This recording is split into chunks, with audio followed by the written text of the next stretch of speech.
Okay, everybody. The last stretch, really.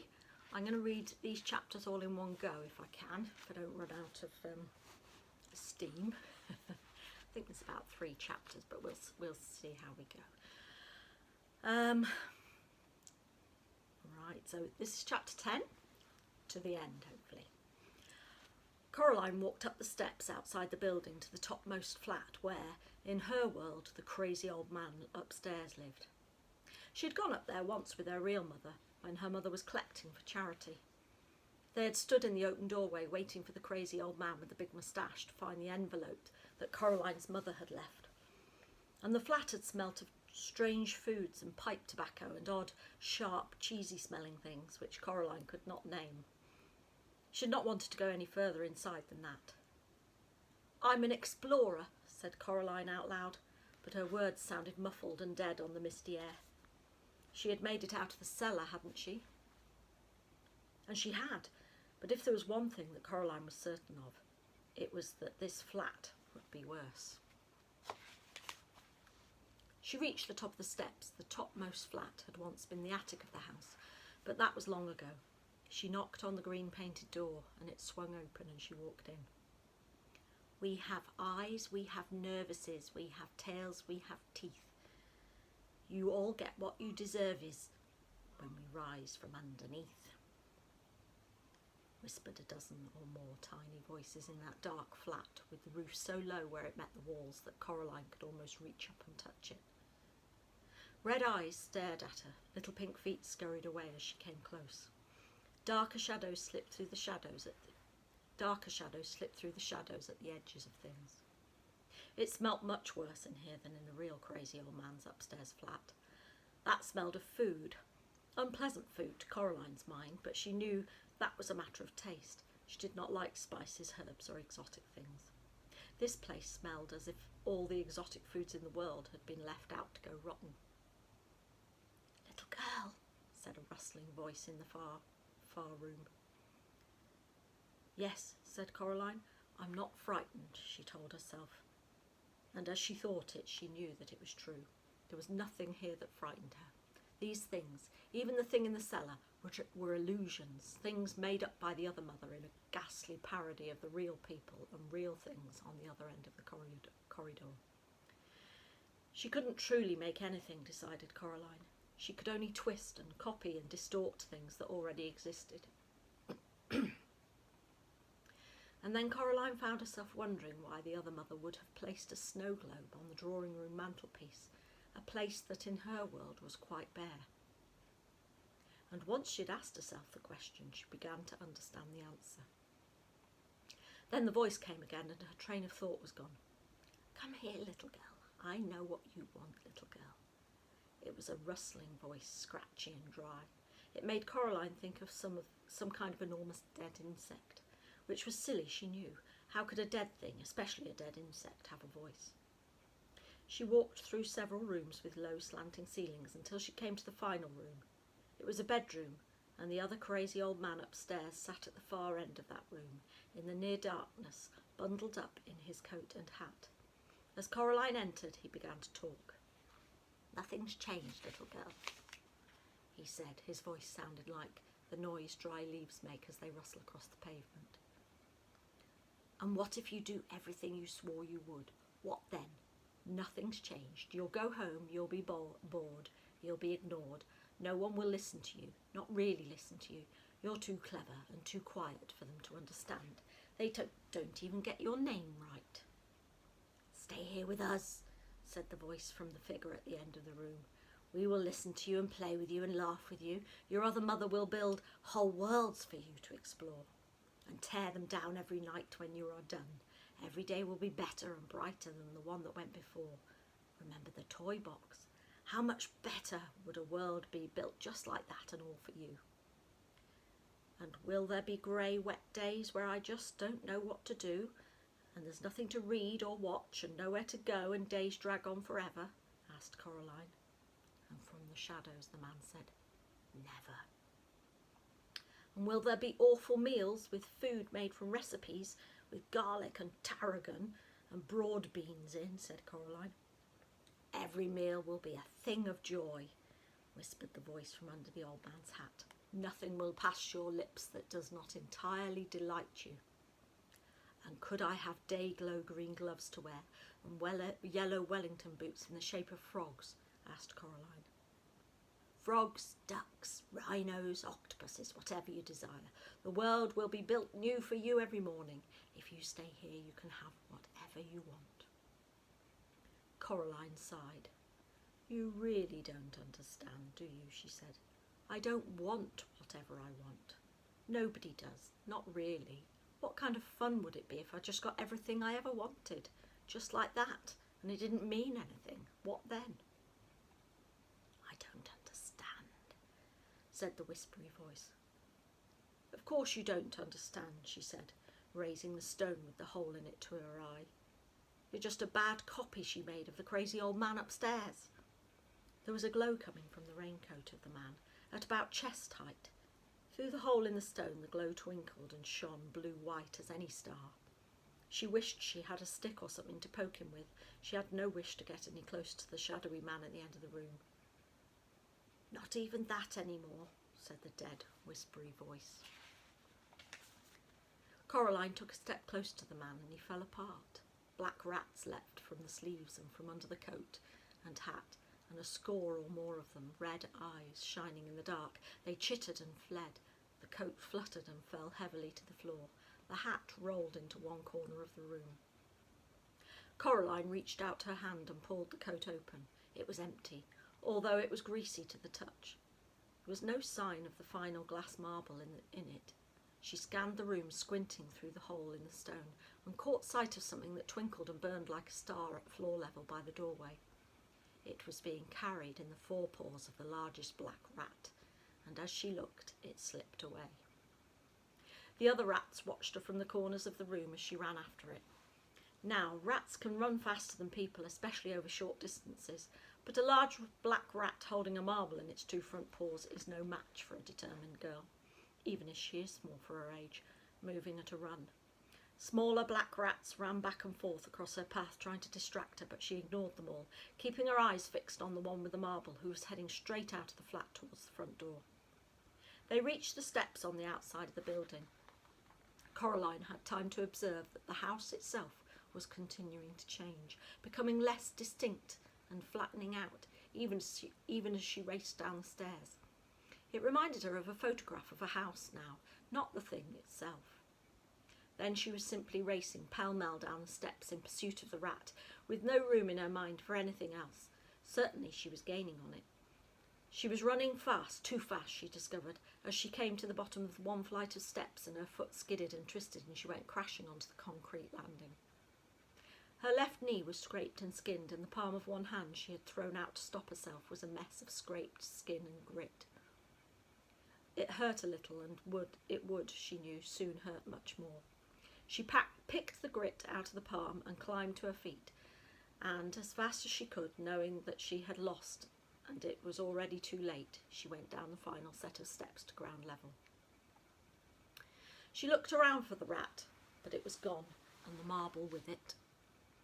Her hand stung where the skin had been scraped, and there was blood trickling down her ripped pyjama leg of her knee. It was as bad as the summer that her mother had taken the training wheels off Coraline's bicycle, and then, back then, with all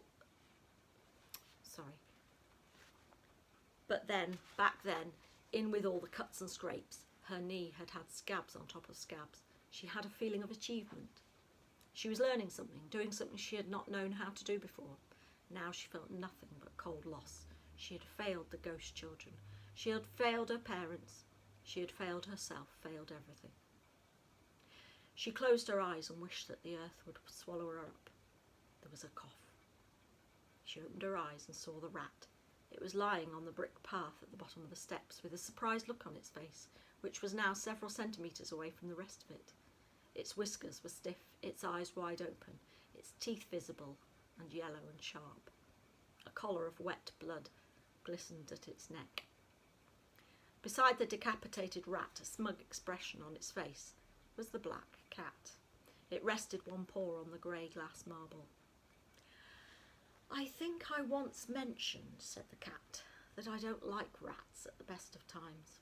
It looked like you needed this one. However, I hope you don't mind my getting involved. I think, said Coraline, trying to catch her breath, I think you may have said something of the sort. The cat lifted its paw from the marble which rolled towards Coraline. She picked it up. In her mind, a finer voice whispered to her urgently. She has lied to you. She will never give you up now she has you. She will no more give any of us up than she can change her nature. The hairs on the back of Coraline's neck prickled, and Coraline knew that the girl's voice told the truth. She put the marble in her dressing gown pocket with the others. She had all 3 of the marbles now. All she needed to do was find her parents. And Coraline realised that was easy. I've got a thought about where the parents are, and I wonder if you've thought about it too. She knew exactly where her parents were. If she had stopped to think, she might have known where they were all along. The other mother could not create. She could only transform and twist and change. And the mantelpiece in the drawing room back home was quite empty, but knowing that, she knew something else as well. The other mother, she plans to break her promise. She won't let us go, said Coraline. I wouldn't put it past her, admitted the cat. Like I said, there's no guarantee she'll play fair. And then he raised his head. Hello, did you see that? What? Look behind you, said the cat. The house had flattened out even more. It no longer looked like a photograph, more like a drawing, a crude charcoal scribble of a house drawn on grey paper. What's happening? Said Coraline. Thank you for helping me with the rat. I suppose I'm almost there, aren't I? So you go off into the mist or wherever you go, and I hope I get to see you at home, if she lets me go home. The cat's fur was on end and its tail was bristling like a chimney sweep's brush. What's wrong? Asked Coraline. They've gone, said the cat. They aren't there anymore. The ways in and out of this place, they just went flat. Is that bad? The cat lowered its tail, swishing it from side to side angrily. It made a growling noise in the back of its throat, and it walked in circles until it was facing away from Coraline, and then it began to walk backwards, stiffly, 1 step at a time, until it was pushing up against Coraline's leg. She put down a hand to stroke it and feel how hard its heart was beating. It was trembling like a dead leaf in a storm. You'll be fine, said Coraline. Everything's going to be fine. I'll take you home. The cat said nothing. Come on, cat, said Coraline. She took a step back towards the steps, but the cat stayed where it was, looking miserable and oddly much smaller. If the only way out is past her, said Coraline, then that's the way we're going to go. She went back to the cat, bent down and picked it up. The cat did not resist. It simply trembled. She supported its bottom with one hand and rested its front legs on her shoulder. The cat was heavy, but not too heavy to carry. It licked at the palm of her hand, where the blood from the scrape was welling up. Coraline walked up the steps one at a time, heading back to her own flat. She was aware of the marbles clinking in her pocket, aware of the stone with the hole in it, aware of the cat pressing itself against her. She got to her front door, now just a small child's scrawl of a door, and she pushed her hand against it, half expecting her hand would rip through it, revealing nothing behind it but blackness and a scattering of stars. But the door swung open, and Coraline went through. Picture of the mother there, with her hair writhing and twined about her head.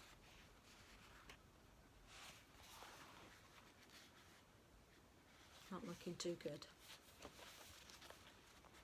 Once inside, in her flat, or rather in the flat that was not hers, Coraline was pleased to see that it had not transferred into the empty drawing room that the rest of the house seemed to have become. It had depth and shadows, and someone who stood in the shadows waiting for Coraline to return. So you're back, said the other mother. She did not sound pleased. And you brought vermin with you. No, said Coraline, I brought a friend. She could feel the cat stiffening under her hands as if it were anxious to be away. Coraline wanted to hold on to it like a teddy bear for reassurance, but she knew that cats hated to be squeezed, and she suspected that frightened cats were liable to bite and scratch if provoked in any way, even if they were on your side. You know I love you, said the other mother flatly. "You have a very funny way of showing it," said Coraline. She walked down the hallway, then turned into the drawing room, steady step by steady step, pretending that she could not feel the other mother's blank black eyes on her back. Her grandmother's formal furniture was still there, and the painting on the wall of the strange fruit. But now the fruit in the painting had been eaten, and all that remained in the bowl was the browning core of an apple, several plums, and a peach stone, and the stem of what had formerly been a bunch of grapes. The lion-pawed table raked the carpet with its clawed wooden feet, as if it were impatient for something, and at the end of the room in the corner stood the wooden door which had once, in another place, opened to a plain brick wall. Coraline tried not to stare at it. The window showed nothing but mist. This was it, Coraline knew. The moment of truth, the unravelling time. The other mother had followed her in. Now she stood in the centre of the room between Coraline and the mantelpiece, and looked down at Coraline with black button eyes. It was funny, Coraline thought. The other mother did not look anything at all like her own mother. She wondered how she had ever been deceived into imagining a resemblance. The other mother was huge. Her head almost brushed the ceiling of the room, and very pale, the colour of a spider's belly. Her hair writhed and twined about her head, and her teeth were sharp as knives. "Well," said the other mother sharply, "where are they?" Coraline leaned against the armchair, adjusted the cat with her left hand, put her right hand into her pocket and pulled out the 3 glass marbles. They were a frosty grey, and they clinked together in the palm of her hand. The other mother reached her white fingers out for them, but Coraline slipped them back into her pocket. She knew it was true then. The other mother had no intention of letting her go or keeping her word. It had been entertainment and nothing more. "Hold on," she said. "We aren't finished yet, are we?" The other mother looked daggers, but she smiled sweetly. "No," she said, "I suppose not. After all, you still need to find your parents, don't you?" "Yes," said Coraline. "I must not look at the mantelpiece," she thought. "I must not even think about it. Have you remembered what's on the mantelpiece?" "Well," said the other mother, "produce them. Would you like—" "Well," said the other mother, "produce them. Would you like to look in the cellar again? I have some other interesting things hidden down there, you know." "No," said Coraline, "I know where my parents are." The cat was heavy in her arms, and she moved it forward, unhooking its claws from her shoulder as she did so. "Where?" "It stands to reason," said Coraline. "I've looked everywhere you'd hide them. They aren't in the house." The other mother stood very still, giving nothing away, lips tightly closed. She might have been a wax statue. Even her hair had stopped moving. "So," Coraline continued, both hands wrapped firmly around the black cat, "I know where they have to be. You've hidden them in the passageway between the houses, haven't you? They're behind that door." She nodded her head towards the door in the corner. The other mother remained statue still, but a hint of a smile crept back on her face. "Oh, they are they? Why don't you open it? They'll be there all right," said Coraline. It was her only way home, she knew, but it all depended on the other mother needing to gloat, needing not only to win, but to show that she had won. The other mother reached her hand slowly into her apron pocket and produced the black iron key. The cat stirred uncomfortably in Coraline's arms, as if it wanted to get down. Just stay there for a few moments longer, she thought at it, wondering if it could hear her. "I'll get us both home. I said I would, I promise." She felt the cat relax ever so slightly in her arms. The other mother walked over to the door and pushed the key into the lock and turned the key. Coraline heard the mechanism clunk heavily. She was already starting, as quietly as she could, step by step, to back away towards the mantelpiece.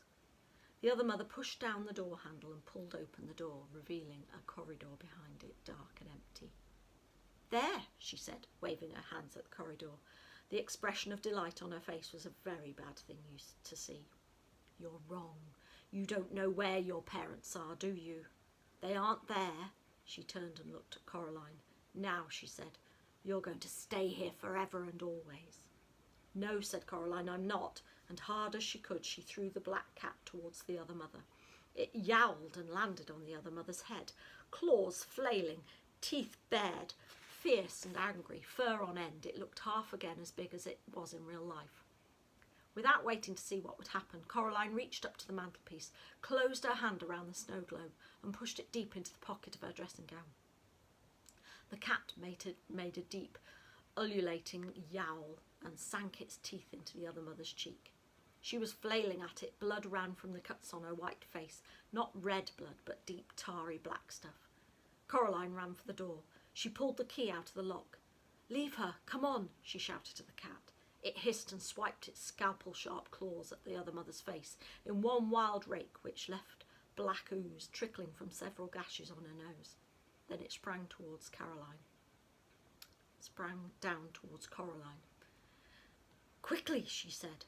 The cat ran towards her and they both stepped into the dark corridor. It was colder in the corridor, like stepping down into a cellar on a warm day. The cat hesitated for a moment, and then seeing the other mother was coming towards them, it ran to Coraline and stopped by her legs. Coraline began to pull the door closed. It was heavier than she imagined a door could be, and pulling it closed was like trying to close a door against a high wind. And then she felt something from the other side starting to pull against her. "Shut," she thought. And then she said out loud, "Come on, please." And she felt the door begin to move, to pull closed, to give against the phantom wind. Suddenly she was aware of other people in the corridor with her. She could not turn her head to look at them, but she knew them without having to look. "Please help me," she said, "all of you." The other people in the corridor, 3 children, 2 adults, were somehow too insubstantial to touch the door, but their hands closed about hers, and as she pulled on the big iron door handle, and suddenly she felt strong. "Never let up, miss. Hold strong, whispered a voice in her mind. "Pull, girl, pull," whispered another. And then a voice that sounded like her mother's, her own mother, her real, wonderful, maddening, infuriating, glorious mother, just said, "Well done, Coraline," and that was enough. The door started to slip close, as easily as anything. "No!" screamed a voice from beyond the door, and it no longer sounded even faintly human. Something snatched at Coraline, reaching through the closing gap between the door and the doorpost. Coraline jerked her head out of the way, but the door began to open once more. "We're going to go home," said Coraline. "We are. Help me." She ducked the snatching fingers. They moved through her then. Ghost hands lent her strength that she no longer possessed. There was a final moment of resistance, as if something were caught in the door, and then, with a crash, the wooden door banged closed. Something dropped from Coraline's head height to the floor and landed with a sort of a scuttling thump. "Come on," said the cat. "This is not a good place to be in. Quickly." Coraline turned her back on the door and began to run as fast as was practical through the dark corridor, dragging her hand along the wall to make sure she didn't bump into anything or get turned around in the darkness. It was an uphill run, and seemed to her that it went on for a longer distance than anything could possibly go. The wall she was touching seemed warm and yielding now, and she realised it felt as if it was covered in a fine, downy fur. It moved as if it were taking a breath, and she snatched her hand away from it. Winds howled in the dark. She was scared she would bump into something, and she put out her hand for the wall once more. This time what she touched felt hot and wet, as if she had put her hand on somebody's mouth, and she pulled it back with a small wail. Her eyes had adjusted to the dark, and she could half see as faintly glowing patches ahead of her, 2 adults and 3 children. She could hear the cat too, padding in the dark in front of her. And there was something else which suddenly scuttled between her feet, nearly sending Coraline flying. She caught herself before she went down, using her own momentum to keep moving. She knew that if she fell in that corridor, she might never get up again. Whatever that corridor was older by far than the other mother. It was deep and slow, and it knew she was there. Then daylight appeared, and she ran towards it, puffing and wheezing. "Almost there," she called encouragingly, but in the light she discovered that the wraiths had gone, and she was alone. She did not have time to wonder what had happened to them. Panting for breath, she staggered through the door and slammed it behind her with the loudest, most satisfying bang you can imagine. Coraline locked the door with the key and put the key back into her pocket. The black cat was huddled in the furthest corner of the room, the pink tip of its tongue showing, its eyes wide. Coraline went over to it and crouched down. "I'm sorry," she said. "I'm sorry I threw you at her. but it was the only way to distract her enough to get us all out. She would never have kept her word, would she? The cat looked up at her and rested its head on her hand, licking her fingers with its sandpapery tongue, and it began to purr. "Then we're friends," said Coraline. She sat down on one of her grandmother's uncomfortable armchairs, and the cat sprang up into her lap and made itself comfortable. The light that came through the picture window was daylight, real golden late afternoon daylight, not a white mist light. The sky was robin's egg blue, and Coraline could see trees beyond the trees, and green hills which faded on the horizon into purples and greys. The sky had never seemed so sky. The world had never seemed so world. Coraline stared at the leaves on the trees and at the patterns of light and shadow in the cracked bark of the trunk on the beech tree outside the window, and then she looked down at her lap at the way the rich sunlight brushed every hair on the cat's head, turning each white whisker to gold. Nothing, she thought, has ever been so interesting. And caught up in the interestingness of the world, Coraline barely noticed that she had wriggled down and curled cat-like in her grandmother's uncomfortable armchair, and nor did she notice when she fell into a deep and dreamless sleep. Okay, there's another picture there. It says, "The pale girl fluttered a little over their heads, swooping down on butterfly wings to grab the ball." Okay, we're on, I think this is the last chapter. No, it's not. Her mother shook her gently awake. "Coraline," she said, "darling, what a funny place to fall asleep. And really, this room is only for best. We looked all over the house for you." Coraline stretched and blinked. "I'm sorry," she said, "I fell asleep." "I can see that," said her mother. "And wherever did that cat come from? He was waiting by the front door when I came in, shot out like a bullet as I opened it." "Probably had things to do," said Coraline, and then she hugged her mother so tightly that her arms began to ache, and her mother hugged Coraline back. "Dinner in 15 minutes, said her mother. "Don't forget to wash your hands, and just look at those pyjama bottoms. What did you do to your poor knee?" "I tripped," said Coraline. She went into the bathroom and she washed her hands and cleaned her bloody knee. She put ointment on her cuts and scrapes. She went to her bedroom, her real bedroom, her true bedroom, and she pushed her hands into the pockets of her dressing gown and pulled out 3 marbles, a stone with a hole in it, the black key, and an empty snow globe. She shook the snow globe and watched the glittery snow swirl through the water to fill the empty world, and she put it down and watched the snow fall, covering the place where the little couple had once stood. Coraline took a piece of string from her toy box and she strung the black key onto it, and then she knotted the string and hung it round her neck. "There," she said. She put on some clothes and hid the key under her t-shirt. It was cold against her skin, and the stone went into her pocket.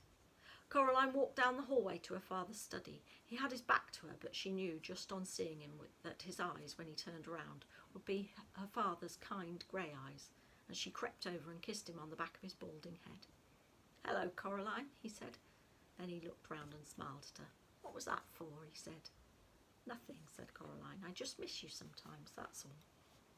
"Oh, good," he said, and put the computer to sleep, stood up, and for no reason at all picked Coraline up, which he had not done for such a long time, not since he had started pointing out to her that she was much too old to be carried, and he carried her into the kitchen.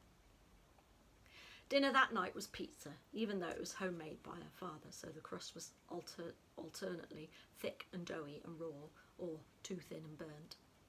And even though he'd put slices of green pepper on it, along with the little meatballs and, of all things, pineapple chunks, Coraline ate the entire slice she had been given. Well, she ate everything except the pineapple chunks. And soon enough it was bedtime. Coraline kept the key around her neck, but she put the grey marbles beneath her pillow, and in bed that night Coraline dreamed a dream. She was at a picnic under an old oak tree in a green meadow. The sun was high in the sky, and while there were distant fluffy clouds, white clouds on the horizon, the sky above her was a deep, untroubled blue. There was a white linen cloth laid on the grass with bowls piled high with food. She could see salads and sandwiches, nuts and fruit, jugs of lemonade and water and thick chocolate milk. Coraline sat on one side of the tablecloth while 3 other children took a side each, and they were dressed in the oddest clothes. The smallest of them, sitting on Coraline's left, was a boy with red velvet knee breeches and a frilly white shirt. His face was dirty and he was piling his plate high with boiled new potatoes and with what looked like cold whole cooked trout. "This is the finest of picnics, lady," he said to her. "Yes," said Coraline, "I think it is. I wonder who organised it." "Why, I rather think you did, miss," said a tall girl sitting opposite Coraline. She wore a brown, rather shapeless dress and had a brown bonnet on her head which tied beneath her chin. "And we are more grateful for it and for all than ever words can say." She was eating slices of bread and jam, deftly cutting the bread from a large golden brown loaf with a huge knife, and then spooning on the purple jam with a wooden spoon. She had jam all round her mouth. "Aye, this is the finest food I've eaten in centuries," said the girl on Coraline's right. She was a very pale child, dressed in what seemed to be a spider's webs, with a circle of glittering silver set in her blonde hair. Coraline could have sworn that the girl had 2 wings, like dusty silver butterfly wings, not birds' wings, coming out of her back.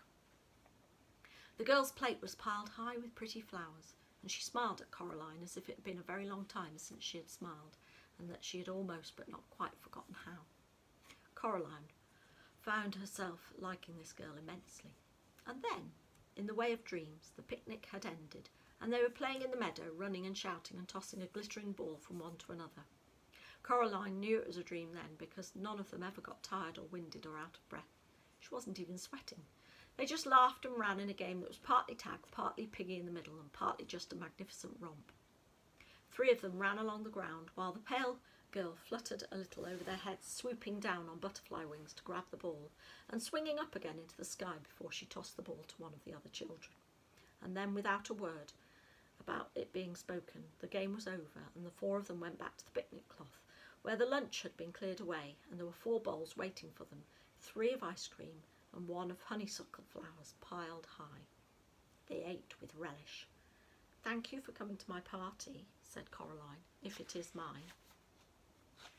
"The pleasure is ours, Coraline Jones," said the winged girl, nibbling another honeysuckle blossom. "If there were but something we can do for you, to thank you and to reward you." "Aye," said the boy with the red velvet breeches and the dirty face. He put out his hand and held Coraline's hand with his own. It was warm now. "It's a very fine thing you did for us, miss," said the tall girl, and she now had a smear of chocolate ice cream all round her lips. "I'm just pleased it's all over," said Coraline. Was it her imagination, or did a shadow cross the faces of the other children at the picnic? The winged girl, the circlet in her hair glittering like a star, rested her fingers for a moment on the back of Coraline's hand. "It's over and done with for us," she said. "This is our staging post. From here we 3 will set out for uncharted lands, and what comes after no one alive can say." She stopped talking. "There's a but, isn't there?" said Coraline. "I can feel it like a rain cloud." The boy on her left tried to smile bravely, but his lower lip began to tremble and he bit it with his upper teeth and said nothing. The girl in brown bonnet shifted uncomfortably and said, "Yes, miss." "But I got you 3 back. I got Mum and Dad back. I shut the door. I locked it. What more was I meant to do?" The boy squeezed Coraline's hand with his, and she found herself remembering when it had been her trying to reassure him when he was little more than a cold memory in the darkness. "Well, can't you give me a clue?" asked Coraline. "Isn't there something you can tell me?" "The beldam swore by her good right hand," said the tall girl, "but she lied." My governess," said the boy, "used to say that nobody has ever given more to shoulder than he or she can bear." He shrugged as if he said this, as if he had not yet made his own mind up whether or not it was true. "We wish you luck," said the winged girl. "Good fortune and wisdom and courage, although you have already shown that you have all 3 of these blessings, and in abundance." "She hates you," blurted out the boy. "She hasn't lost anything for so long. Be wise, be brave, and be tricky." "But it's not fair," said Coraline in her dream angrily. "It's just not fair. It should be over." The boy with the dirty face stood up and hugged Coraline tightly. "Take comfort in this," he whispered. "Thou'rt alive, thou livest." And in her dream, Coraline saw that the sun had set and the stars were twinkling in the darkened sky. Coraline stood in the meadow and she watched as the three children, two of them walking, one flying, went away from her across the grass, silver in the light of the huge moon. The three of them came to a small wooden bridge over a stream, and they stopped there and turned and waved, and Coraline waved back. And what came after was darkness. Coraline woke in the early hours of the morning, convinced she had heard something moving, but unsure what it was. She waited. Something made a rustling noise outside her bedroom door. She wondered if it was a rat. The door rattled and Coraline clambered out of bed. "Go away," said Coraline sharply.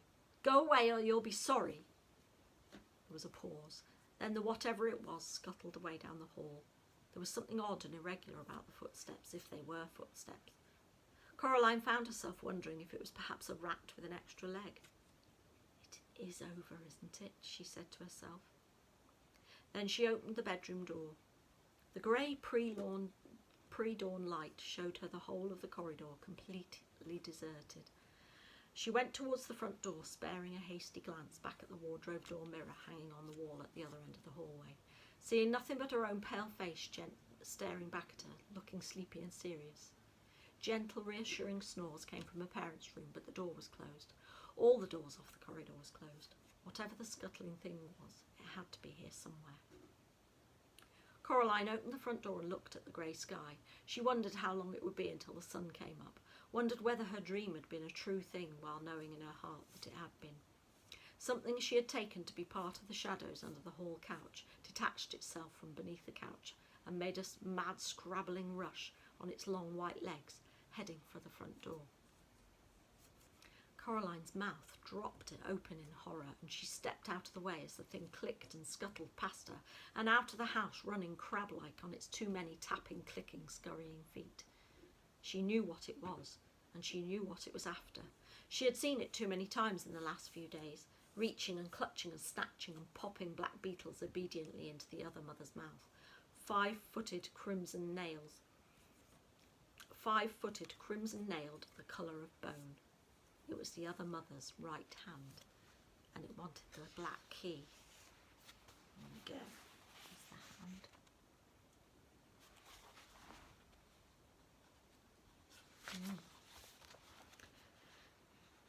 Coraline's parents never seemed to remember anything about their time in the snow globe. At least, they never said anything about it, and Coraline never mentioned it to them. Sometimes she wondered whether they had ever noticed that they had lost two days in the real world, and came to the eventual conclusion that they had not. Then again, there are some people who keep track of every day and every hour, and there are people who don't, and Coraline's parents were solidly in the second camp. Coraline had placed the marbles beneath her pillow before she went to sleep that first night, home in her own room once more. She went back to bed after she saw the other mother's hand, although there was not much time left for sleeping, and she rested her head back on the pillow. Something scrunched gently as she did so. She sat up and lifted the pillow. The fragments of glass marbles that she saw looked like the remains of eggshells one finds beneath trees in springtime, like empty broken robins' nests, or even more delicate, wren's eggs, perhaps. Whatever had been inside the glass spheres had gone. Coraline thought of the three children waving goodbye to her in the moonlight, waving before they crossed that silver stream. She gathered up the eggshell-thin fragments with care and placed them in a small blue box that had once held a bracelet that her grandmother had given her when she was a little girl. The bracelet was long lost, but the box remained. Miss Spink and Miss Forcible came back from visiting Miss Spink's niece, and Coraline went down to their flat for tea. It was Monday. On Wednesday, Coraline would go back to school. A whole new school year would begin. Miss Forcible insisted on reading Coraline's tea leaves. "Well, looks like everything's mostly ship-shape and Bristol fashion, lovey," said Miss Forcible. "Sorry?" said Coraline. "Everything is coming up roses," said Miss Forcible. "Well, almost everything. I'm not sure what that is." And she pointed to a clump of tea leaves sticking to the side of the cup. Miss Spink tutted and reached for the cup. "Honestly, Miriam, give it over here. Let me see." She blinked through her thick spectacles. "Oh dear, no. No, I have no idea what that signifies. It looks almost like a hand." Coraline looked. The clump of leaves did look a little like a hand, reaching for something. Hamish the Scotty dog was hiding under Miss Forcible's chair, and he wouldn't come out. I think he's in some sort of fright, said Miss Spink. He has a deep gash on his side, poor dear. We'll take him to the vet's later this afternoon. I wish I knew what could have done it. Something, Coraline knew, would have to be done. That final week of the holidays, the weather was magnificent, as if the summer itself were trying to make up for the miserable weather they'd been having by giving them some bright, glorious days before it ended. The crazy old man upstairs called down to Coraline when he saw her coming out of Miss Spink's and Miss Forceful's flat. "Hey, hi, you, Caroline!" he shouted over the railing. "It's Coraline," she said. "How are the mice?" "Something has frightened them," said the old man, scratching his moustache. "I think maybe there is a weasel in the house. Something is about. I heard it in the night. In my country you would have to put a trap down for it, maybe put a little meat or a hamburger. Then the creature comes to the feast, then bam! It would be caught and never bother us more. The mice are so scared they will not even pick up their little musical instruments." "I don't think it wants meat," said Coraline. She put her hand up and touched the black key that hung around her neck, and then she went inside. She bathed herself and kept the key around her neck at all times in the bath. She never took it off anymore.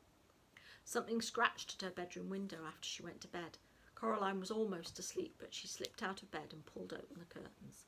A white hand with crimson fingernails leapt from the window ledge onto the drain pipe and was immediately out of sight. There were deep gouges in the glass on the other side of the window. Coraline slept uneasily that night, waking from time to time to plot and plan and ponder. Then, falling back into sleep, never quite certain where her pondering ended and the dream began, one ear always open for the sound of something scratching at her window pane or at her bedroom door. In the morning, Coraline said to her mother, "I'm going to have a picnic with my dolls today. Can I borrow a sheet, an old one you don't need any longer, as a tablecloth?" "I don't think we have one of those," said her mother. She opened the kitchen drawer that held the napkins and tablecloths, and she prodded about. "Hold on, will this do?" It was a folded-up disposable paper tablecloth with red flowers, left over from some picnic they'd had several years before. "That's perfect," said Coraline. "I didn't think you played with your dolls anymore," said Mrs. Jones. "I don't," admitted Coraline. "They're protective coloration." "Well, I'll be back in time for lunch," said her mother. "Have a good time." Coraline filled a cardboard box with dolls and several plastic dolls' teacups and filled a jug with water. Then she went outside. She walked down the road just as if she was going to the shops, and before she reached the supermarket she cut over a fence into some wasteland and along an old drive. Then she crawled under a hedge. She had to go under the hedge in 2 journeys in order not to spill the water from the jug. It was a long roundabout looping journey, but at the end of it Coraline was satisfied that she had not been followed. She came out behind the dilapidated old tennis court. She crossed over it to the meadow where the long grass swayed, and found planks on the edge of the meadow. They were astonishingly heavy, almost too heavy for a girl to lift, even using all her strength, but she managed. She didn't have any choice.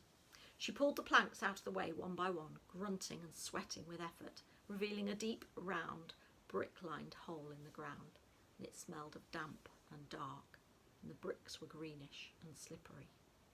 She'd gone to the well, has she? She spread out the tablecloth and laid it carefully over the top of the well. She put the plastic doll's cup every 20 centimetres or so at the edge of the well, and she weighed each cup down with water from the jug. She put a doll in the grass beside each cup, making it look as much like a doll's tea party as she could. Then she retraced her steps back under the hedge, along the dusty yellow drive, around the back of the shops, back to her house. She reached up and took the key from around her neck. She dangled it from the string as if the key were just something she liked to play with, and then she knocked on the door of Miss Spink and Miss Forcible's flat. Miss Spink opened the door. "Hello, dear," she said. "I don't want to come in," said Coraline. "I just want to find out how Hamish was doing." Miss Spink sighed. "The vet says Hamish is a brave little soldier," she said. "Luckily the cut doesn't seem to be infected. We cannot imagine what could have done it. The vet says some animal, he thinks, but has no idea what. Mr. Bobo says he thinks it might have been a weasel." "Mr. Bobo?" "The man in the top flat, Mr. Bobo. Fine old circus family, I believe. Romanian or Slovenian or Livonian or one of those countries. Bless me, I can never remember them anymore." It had never occurred to Coraline that the crazy old man upstairs actually had a name. She realised if she'd have known his name was Mr. Bobo, she would have said it every chance she got. How often do you get to say a name like Mr. Bobo aloud? Oh, said Coraline to Miss Spink, Mr. Bobo. Right, well, she said a little louder. I'm going to go and play with my dolls now over by the old tennis court round the back. That's nice, dear, said Miss Spink. Then she added confidentially, make sure you keep an eye out for the old well. Mr. Lovett, who was here before your time, said that he thought it might go down for half a mile or more. Coraline hoped the hand had not heard that last remark, and she changed the subject. This key, said Coraline loudly. Oh, it's just some old key from our house. It's part of my game. That's why I'm carrying it around with me on this piece of string. Well, goodbye now. What an extraordinary child, said Miss Spink to herself as she closed the door. Coraline ambled across the meadow towards the old tennis court, dangling and swinging the black key on its piece of string as she walked. Several times she thought she saw something the colour of bone in the undergrowth. It was keeping pace with her, about 10 metres away. She tried to whistle, but nothing happened.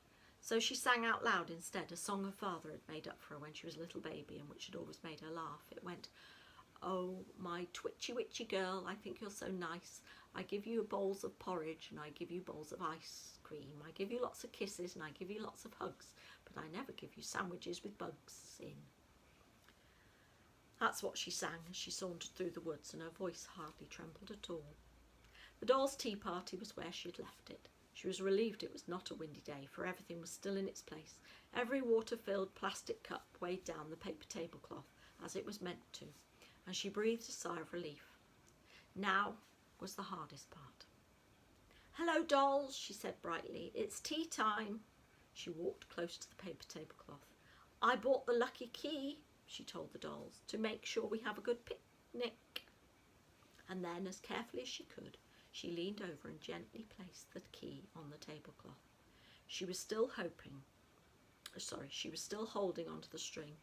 She held her breath, hoping that the cups of water at the edges of the well would weigh the cloth down, letting it take the weight of the key without collapsing into the well. The key sat in the middle of the paper picnic cloth.